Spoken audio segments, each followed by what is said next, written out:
getting in here? As well. Hey, welcome inside the Fantasy Sports Locker Room. Chris Meany, Essa McLaren. We got Mike Omelon here behind us, chatting away like always. We got John Collins just to my left a little bit. But here, Sam from Shark Club. As always, we're down here, Yonge and Dundas Square, to watch some football, to talk about Week 7, a little fantasy football review for you. Kind of look ahead to Week 8 a bit, as well as talk about the Monday Night Football game between the Houston Texans and the Pittsburgh Steelers. And Sam is here. And what does Sam have? What do you got? You're going to have to hold it up. I have some headphones. Some headphones? Yeah. You guys are giving away those tonight? Yep. Also giving away a very nice Arian Foster jersey, which I think you want. Yeah, not a bad idea. They're always giving away jerseys here. You can come out, fill a little questionnaire. Who's going to get the first touchdown? Who's going to score the first field goal? Who's going to win the game? You get yourself a jersey. What kind of other stuff do you got going on tonight? I think there's like wing deals, steak deals, or little steak sandwich deals. Wings, I think, are like 39 cents a pound. We should know this by now. Yeah. Okay, so how are you going to give these away? So what you do is you just fill out a ballot, and when your name gets called, You win. you win. All right, so it's pretty simple. Come down here, sign your name, get your name drawn, and you're going to meet Sam and get yourself a pair of headphones. Thank you so much. Thank you. We'll get John Collins in here and Mike when he's finished. Mike Omelon when he's finished doing his thing, I guess. Here he is now. All right. Old Mikey O. All right, guys. So I like to always start for with the biggest injuries of the week, and I guess you have to look at Buffalo. CJ Spiller, he just busted a run too, and it turns out he broke his collarbone, and he's done for the year. Done being a Buffalo Bill, I would say. His future there is pretty much over. And Fred Jackson looking like he's going to get an MRI today, and I think they're saying 2 to 4 weeks. Yeah, most likely 4. It sounds like the higher end of that scale, yeah. And let's not forget, Fred Jackson finished saying that he's a fast healer, but he's also a 32-year-old running back. Yeah. So, at some point the body starts overlapping the mind a little bit there. I wouldn't be too surprised to see it linger even a little longer than that.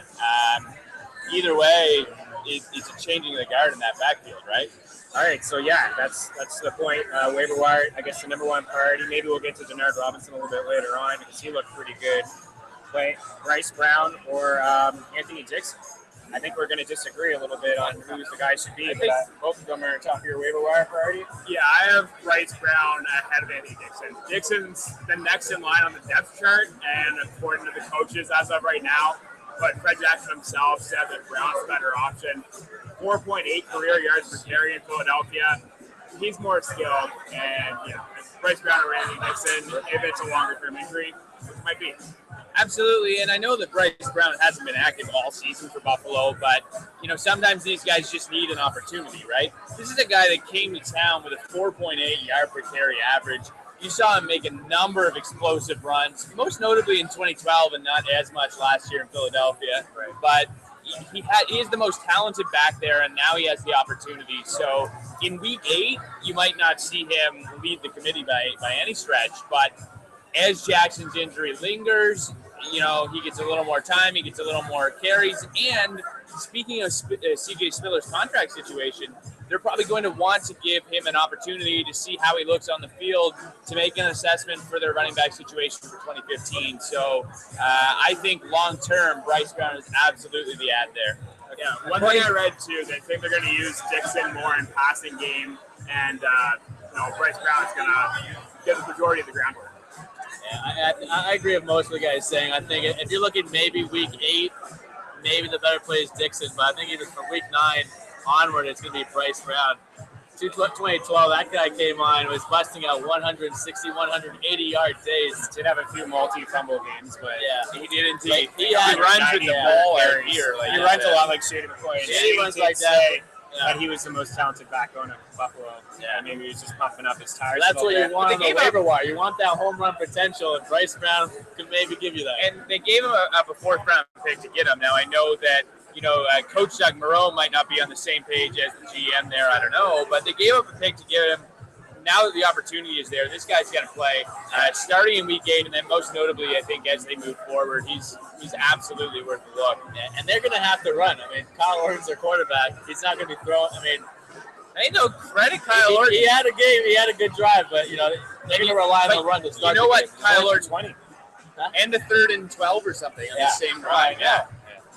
You know what Kyle Orton did, aside from leading a comeback, which is fine. He looked like Shane Falco. Running off the field, he was loving it. Any replacements? Yeah. No mustache either, right? I think that's what completed the look. But Kyle Orton, he put the ball to Sammy Watkins this week. Sammy had 14 targets, 9 receptions, 2 touchdowns, including the game winner, scoring from all angles, right? The short touchdown to cap it off, a 30-yarder previously in the game. 14 targets, 12 in week 5, and then 3 in week 6 with Darrelle Revis on him. So if you take the Revis factor out of that game, he's had 26 targets in 2 contests with Kyle Orton. Orton knows to get the ball to Sammy Watkins. Orton is therefore valuable to the fantasy community, more so, for what he does for their top receiver there. Yeah, Sammy Watkins is climbing up those rankings. He is unbelievable. He's a must. He's a wide receiver 3 right now. Must start. Absolutely. I think we said before the season started too, like he had dynasty written all over him. He just needed some time to gel and get in a rhythm. Switching quarterbacks as well don't help. It seems like it's on a good page right now. Anybody getting 14 looks a game is a guy you're starting. Period. Yeah. Okay, another guy moving up the ranks, I guess. Jannard Shoeless Robinson. Or Shoelace. I would. Yeah, Shoelace. Shoeless good. The former, what most impressive, this guy was a quarterback at Michigan, and they converted him into a running back. And he looked. Wide receiver He got some wide receiver eligibility. He's a really unique guy. He'd been running just as effectively as Storm Johnson before they decided to give Storm a start last week. And then I don't even know what his line was, but it was under 2 yards a carry last week. Scored the touchdown fine.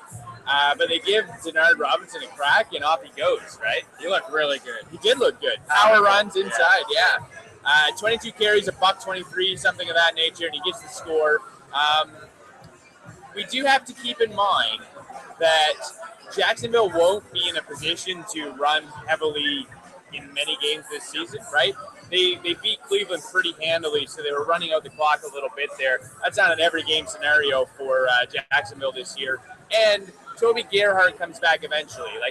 I don't think that Gerhart take his job. I don't think that Gerhart is the number 1 back in that rotation at all. Not from what we've seen, and not from what we saw from Robinson yesterday, and really through the season. He had 28 carries coming in, 22 yesterday, but the first 28 weren't so bad either. I don't think it's a stretch to think that Robinson, they're going to run the ball a little bit more there. I mean, they had no run game before. I understand the line sucks. Establishing the run helped them win that ball game. Exactly. Absolutely. Yeah. I follow that. It's just he's not going to get 22 chances every week. They're going to have a lot of mouths to feed in that run game. You've still got Jordan Todman. You do still have Storm Johnson, who ran 10 for 16 yesterday. It wasn't good, but he's in the mix. Todman had, 1 carry? Right. But these guys are all logging snaps. There are mouths to feed there. He's not going to have 22 carries every week, but Jannard Robinson is absolutely worth a waiver pickup this week. He should be very high in your priority. You know who's not logging snaps? Zach Stacy. Zach Stacy. 2 snaps, 1 touch. One snap. One snap. One snap, 0 touch. 0 touches. What a joke. It is a bit of a joke. Coming into the season, I spent a lot of time talking about how Zach Stacy was maybe in danger of losing his job.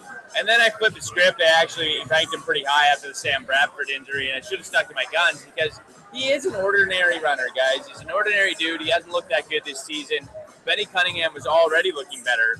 And then, Cunningham gets the first carry yesterday, and then Mason takes the ball and runs with it.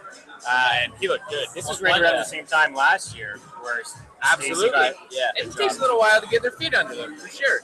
I was going to say, one pro for Stacy, I guess a benefit, and a negative to Mason. Mason looked amazing. We all saw that. But that fumble at the end of the game is a huge boo-boo. It's a huge boo-boo. So he just learns. Yeah, that might earn Stacy a couple of carries because you just can't do that. That's just the biggest. pet peeve of a coach. Absolutely. doing that Ball at the end of the security at the end of the game. Almost like if Seattle gets the ball back here, they're going to win that football game the way they were driving. Almost cost them the game. Yeah. Absolutely. But he also sealed the game for them with the run. Yeah. He got into the end zone. And it looked like he was going to take it to the house. He was a little bit amped Yeah, up. yeah, As soon as he crossed that line where he knew he had the first down, game over, he just saw end zone and he went with it. Now, I don't think it helps Zach Stacy, though. If it helps anybody, it helps Benny Cunningham. That's true. Cunningham had 2 carries yesterday, did some nice work in the receiving game as well. You know, he's going to get a little more than 2 probably on a regular basis. But Zach Stacy in leagues of all but the deepest, anything standard sides, he's gone. He's off my roster. And I own him a couple of spots. And again, should have known. He's an ordinary running back running on a poor offense. Trey Mason, go get him. Yeah, that's your number 1. I know you should have owned him last week, and we talked about it. He was in your column. Yeah, he's number 1. But that is your number 1 priority is Trey Mason. Who's your number 2? Is it Robinson or one of the Buffalo boys, Brown? Or That's tough. I've been mulling this over the last 24 hours, and I've kind of leaned towards Bryce Brown because he's got that home run appeal, and Fred Jackson, he's gonna miss 4, maybe more.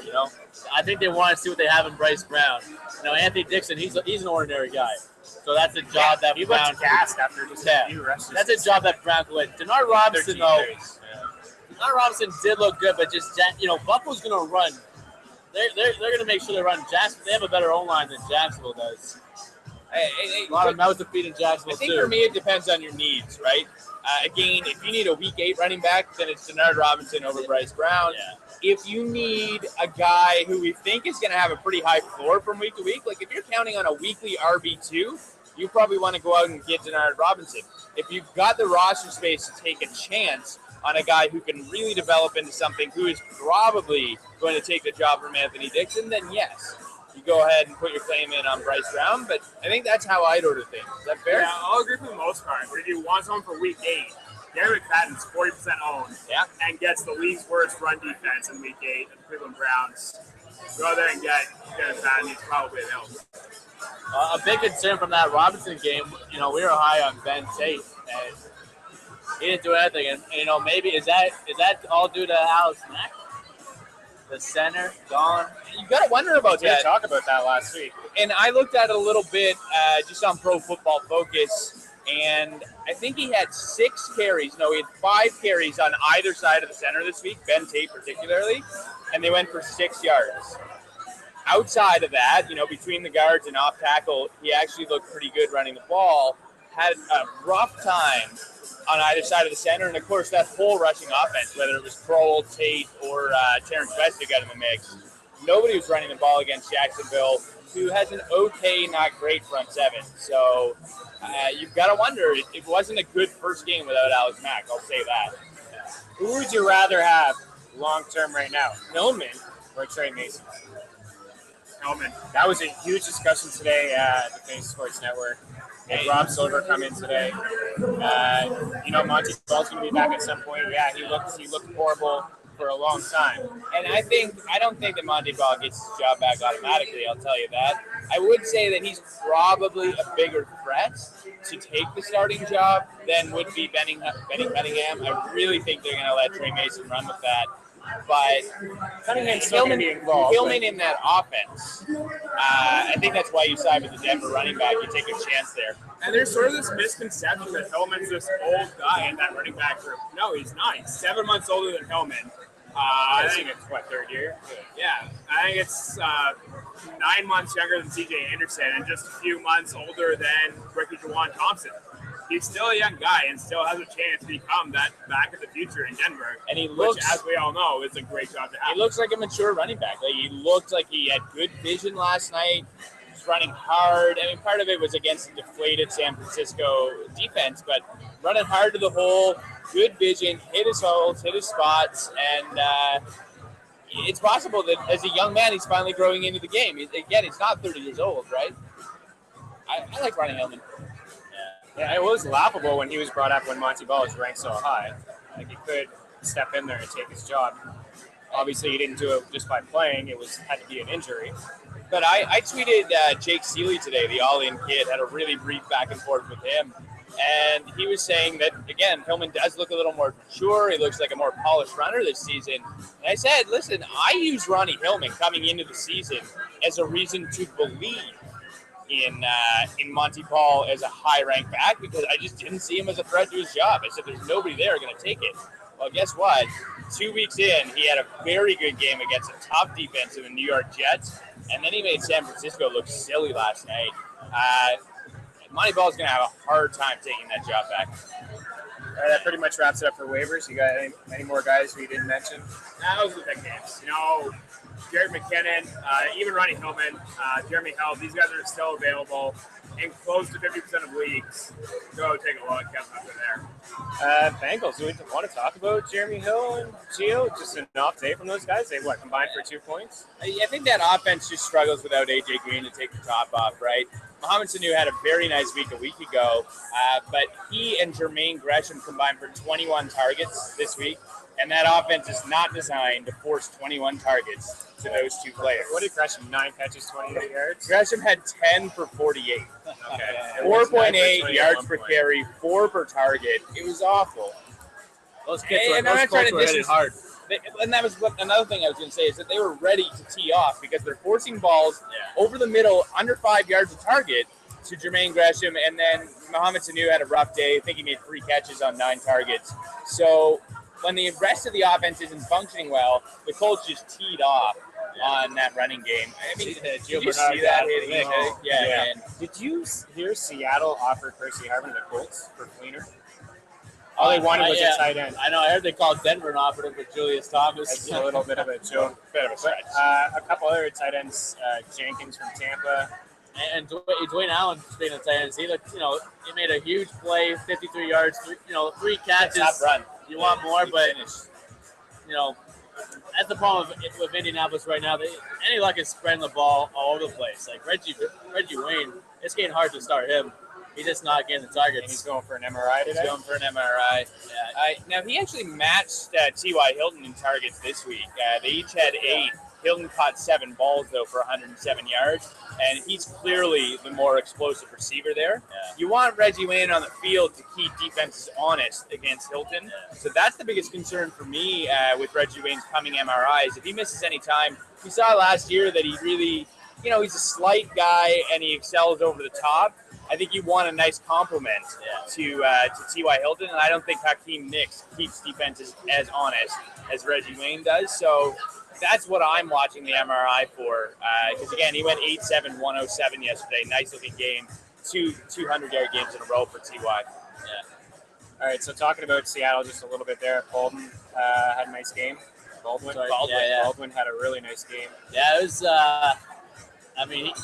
you could already make use your number 1 claim on Doug Baldwin instead of some of these running backs. If your receiver needed, he's actually worth a big look, right? 9 targets yesterday, 7 catches, $123, and he finds the end zone. And, I've kind of been back and forth with myself all day on this. We saw Doug Baldwin last year without Percy Harvin for most of the year, and we didn't get excited about Doug Baldwin because he wasn't doing a lot. However, this is a different Seattle offense, right? Yeah. Russell Wilson. Mainly, it's a different defense. True. A poor defense equals a good fantasy offense. Absolutely. I mean, they're having to ask a lot more of that quarterback this year, but he's stepping up to the bell as well. He had a great game yesterday, and part of that was finding Doug Baldwin. Threw 7 targets to Jermaine Kearse, and I know you like Paul Richardson as well.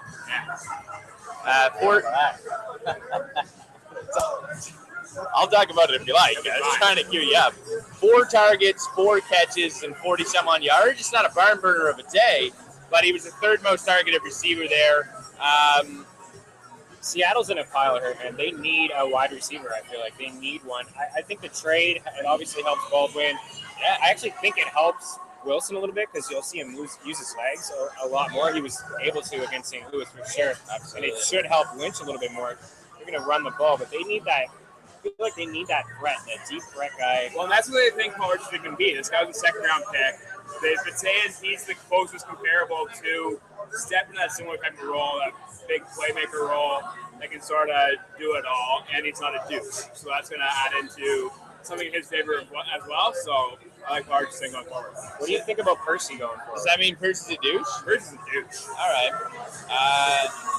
I like Percy Definitely going a douche. forward. Yeah, Percy might be a douche, but he's still a G. Yeah, he's incredible. Like, this guy has so much talent. I like him.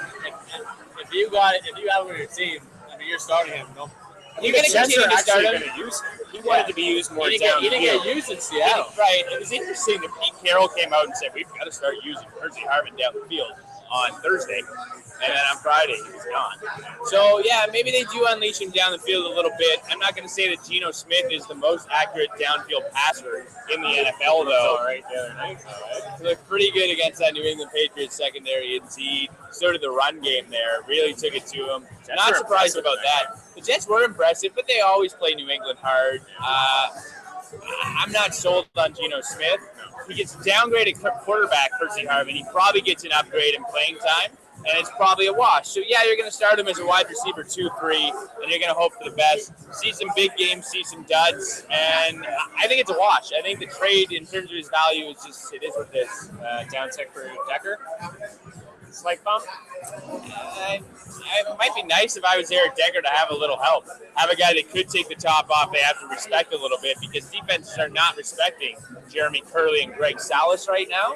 So I think it's a wash all around. I really do. It helps Geno a little bit, but I hope you're not starting Geno anyway. I think it helps Chris He was Ivory drafted too. in the Shark League, though, if I remember correctly. He was, Yeah, it was. our famous Andrew Reid. Haven't seen him since, but he took Geno and went into hiding.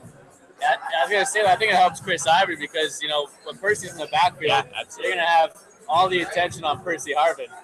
Well, hand off to Ivory. This guy, he runs so damn hard. No one wants to tackle him. Yeah, Ivory looked good. I think there's no question now between Ivory or Chris Johnson which guy it's going to be. I have seen Chris Johnson being dropped in a lot of leagues. I think Percy hurts Chris Johnson's style a little bit because they're going to be given some snaps. He's that to he's Percy. the explosive style, the passing game out of the flat. Yeah, probably takes a few touches from him. All right, And there weren't many to go around. let's move on. Mark Ingram on your list. Yeah, 10 carries, team high touches. He didn't run really well, but it's a team tough high matchup. touches, matches snaps with Pierre Thomas. He's the first back to carry the ball, first back to catch the ball yesterday. Kyrie a fumble. All good signs. Kyrie a fumble, and then he only played single-digit snaps, whatever they were. And I think that- Pierre that- Thomas yeah. banged up his shoulder a little Yeah. bit, but I think he's fine. I haven't heard much of it. And that's one of the best, front sevens in the football league. Oh, it's So an it's impossible defense to run against. I don't think they've given up a rushing touchdown all year. Now that I've said it, I really want to take it back. But they are allowing the fewest fantasy points per game to running backs. I can tell you that. And now he gets Green Bay, which is And now he really gets a good much matchup. nicer matchup.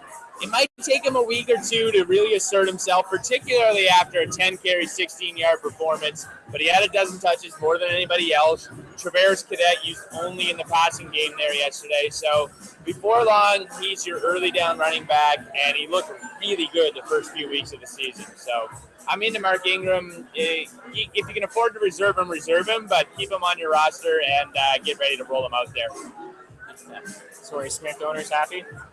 Got to be happy, right? 4 touchdowns in 4 weeks. Joe Flacco, he's airing it out over there, so Yeah, don't mind it. 2 touchdowns, 2 interceptions from Flacco after 5 scores on his first 5 series last week, or first 5 drives. So, a little bit of a downgraded performance there, but he went to Smith again early. He had another touchdown, 5 targets, which was on par, or maybe one ahead of Steve Smith this week. And he scored 4 times in 4 weeks, so Torrey Smith owners have got to come around a little bit. I think you got to feel pretty good about him. He's a guy who's comfortable with a flex or wide receiver 3. Yeah. It is sort of interesting that him and Steve Smith Sr. aren't really producing the same week. It kind of seems to be one or the other. And it could be that going forward too, where one has a big game, the other one does nothing. It's a little bit what Gary Kubiak's offense likes to do. Usually it's one receiver all year, but you see one guy kind of more heavily targeted, whether it's matchups or whatever they like. You tend to see the ball get pushed to one guy. And, Steve Smith's coming down a little bit, but he's still definitely a back-end one to don't fret a lower output this week. Yeah, they both kind of been, well, more so Torrey Smith been hit or miss a lot, like Pierre Garçon this year. Hit or miss. Like, this guy's been invisible or not. But can we talk about Pierre Garçon? Let's talk. That was where I was going with it. I figured it was a segue. I just didn't want you to disappear off the top. Let's talk about Pierre Garçon. Cole McCoy comes in that ball game. He's starting next week. And slinging it. And he is starting if they need him, right? If it's not Robert Griffin, who is...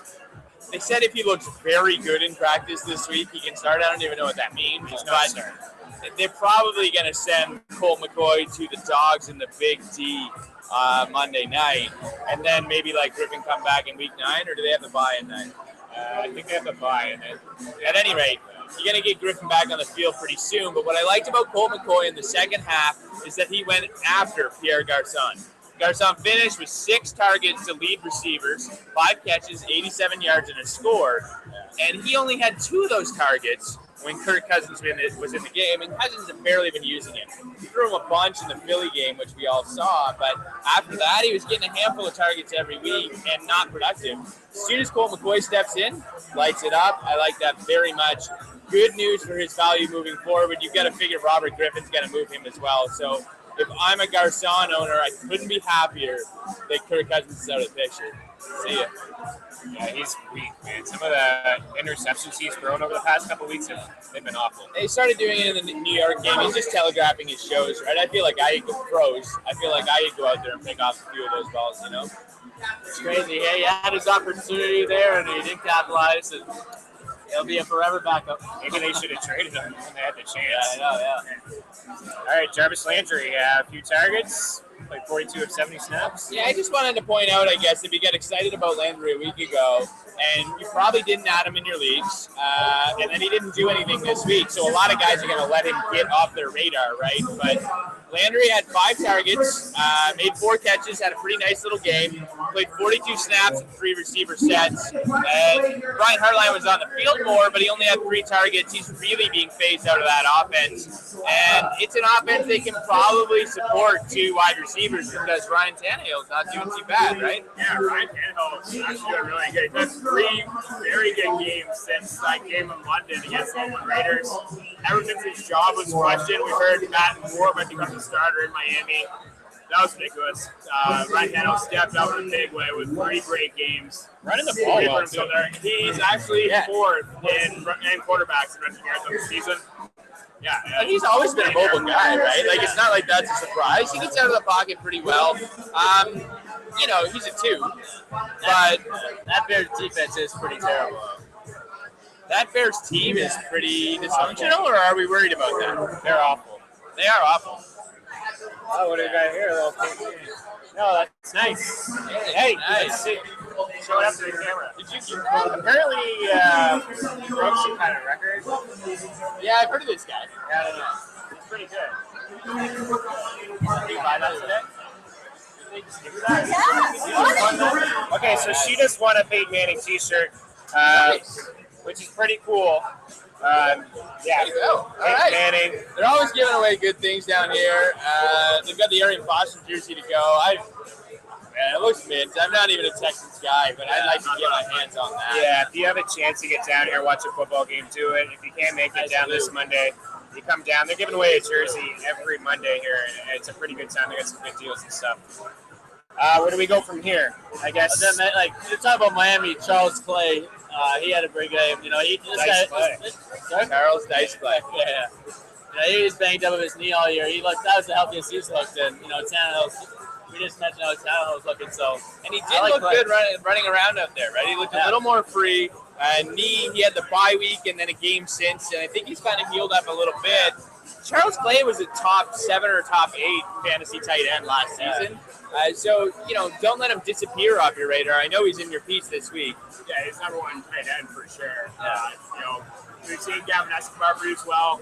Cooper Elford had a big week. Hey, I like Owen Daniels too as tight end. He's not owned in a lot of leagues. He's the only new tight end to worry about going forward.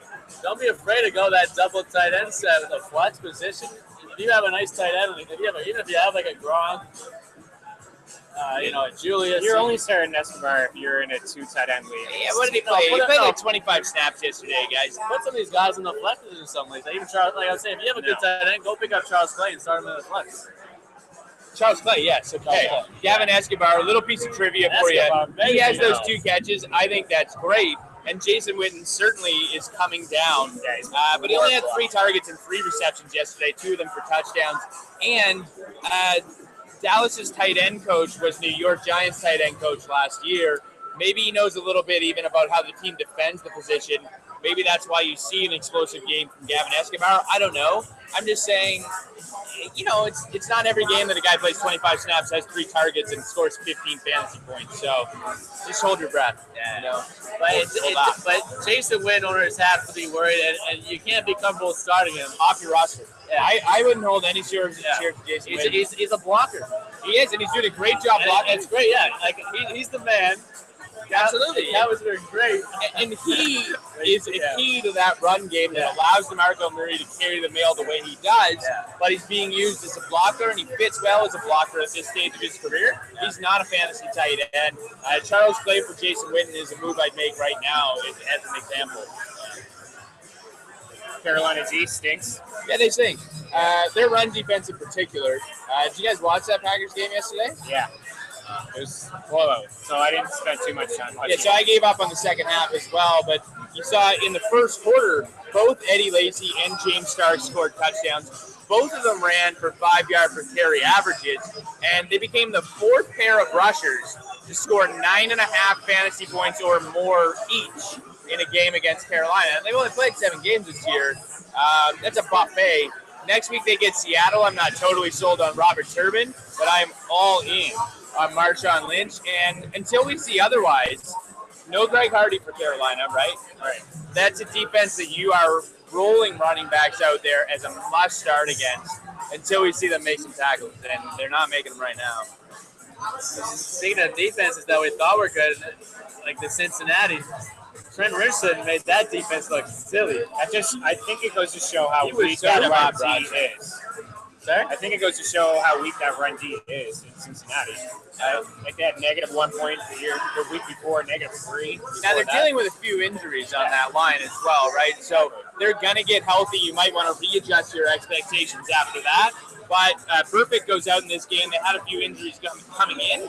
That's your issue with Cincinnati right now. And until they're healthy, yeah, go ahead and use your backs against them. And Seattle -1 too. So why would you draft the Seattle defense before the end of drafts?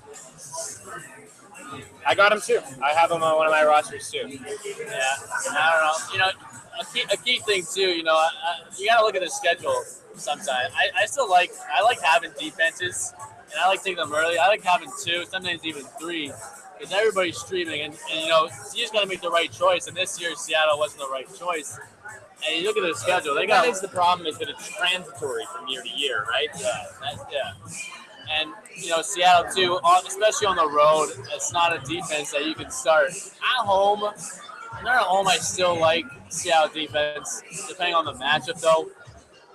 You're still using them. They're still a start every week. They had a bad game, guys.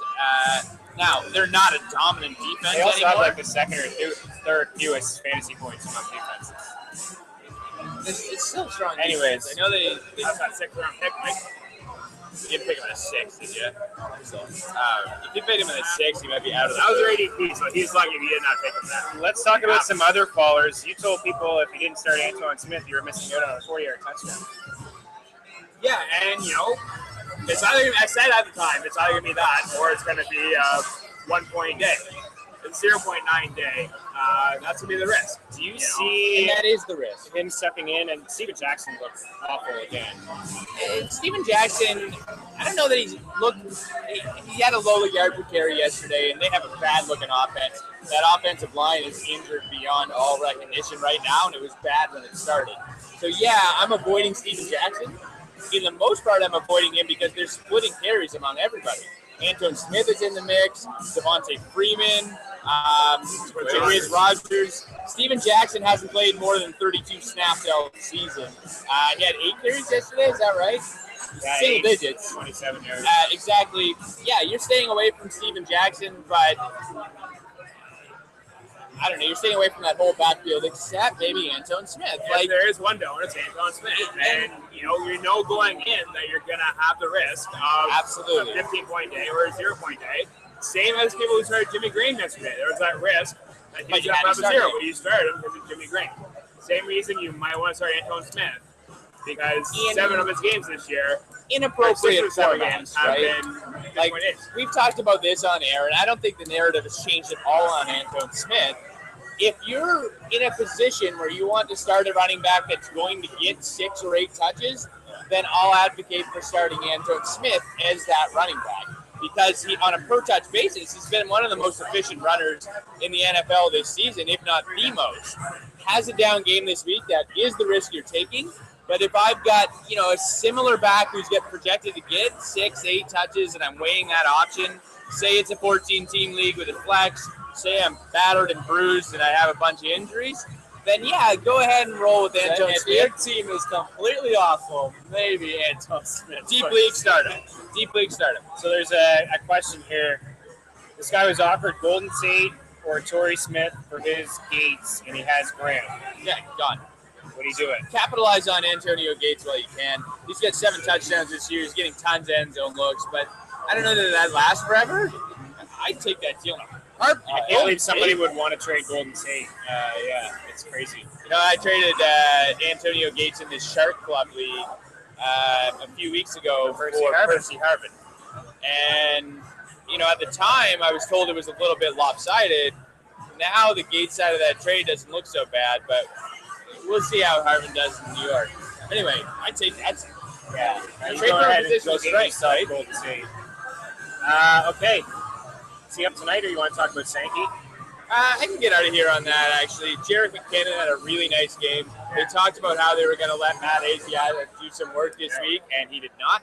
Did have some goal line work, and that'll continue to be his shtick, so that puts a cap on McKinnon's value. But Pro Football Focus graded McKinnon out as a positive in the pass block, this week, which was a knock on him coming in. So happy to see that.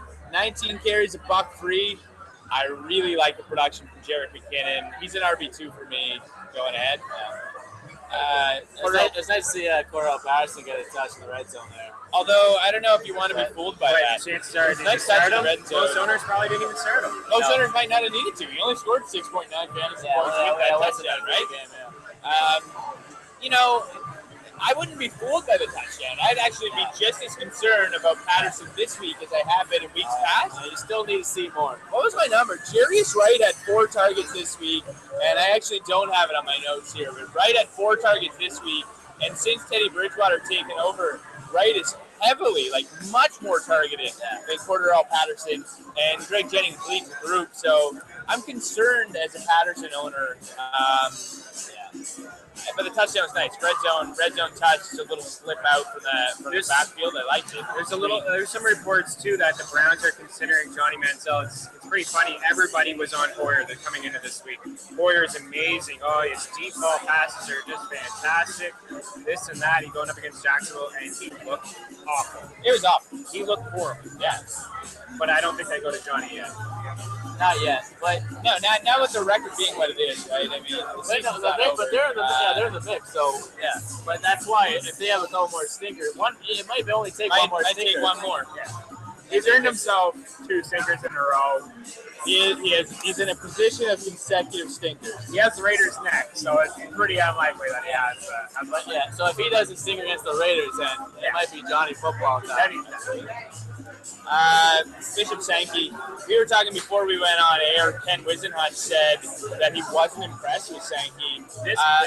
Displeased. Now, I don't know what the context of that is. It might be about his pass blocking, but Sankey was on the field yesterday way more than any other running back there. He had 16 carries. Jackie Battle had a couple, and Dexter McCluster got 1 carry out of the backfield. This guy dominated the touches, and I thought he looked pretty good. I watched the game.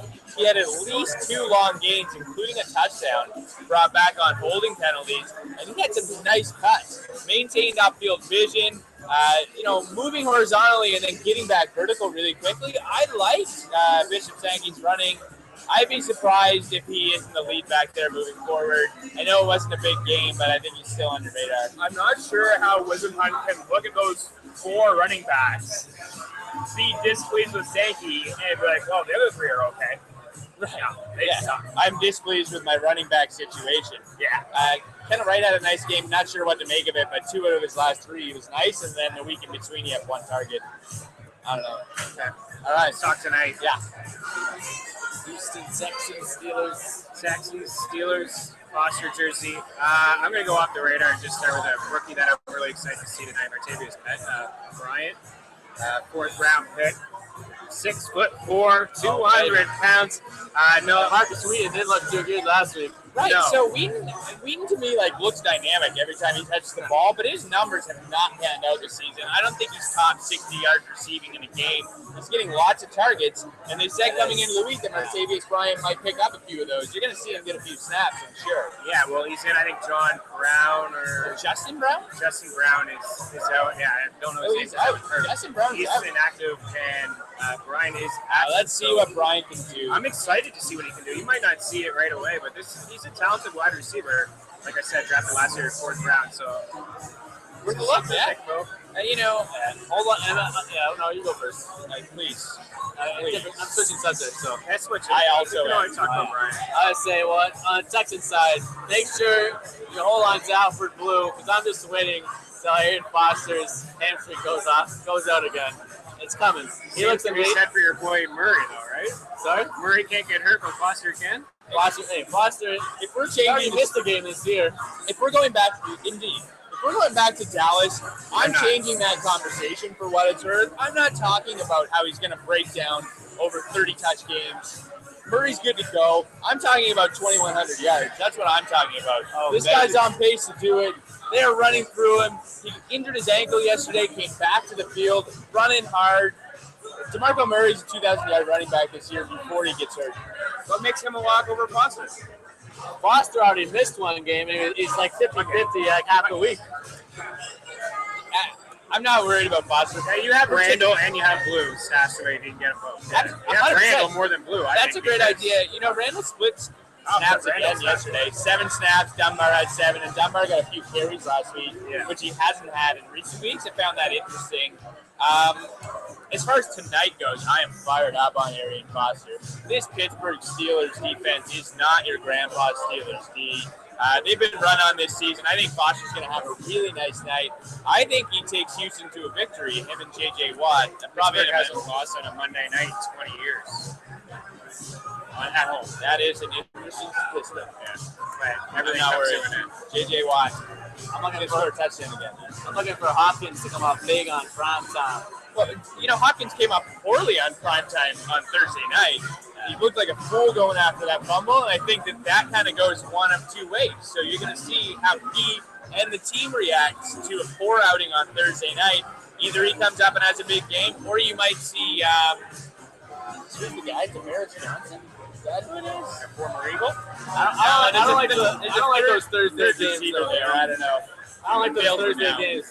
No one's ready. They practice for 3 days. Let's see what Hopkins does. Hunter Johnson coming off a big game, and Pittsburgh has never really been one to hold wide receiver ones down. So I don't know. I like what we're going to see fantasy-wise out of the Houston Texans tonight more than I do out of Pittsburgh. Le'Veon Bell's got a tough matchup.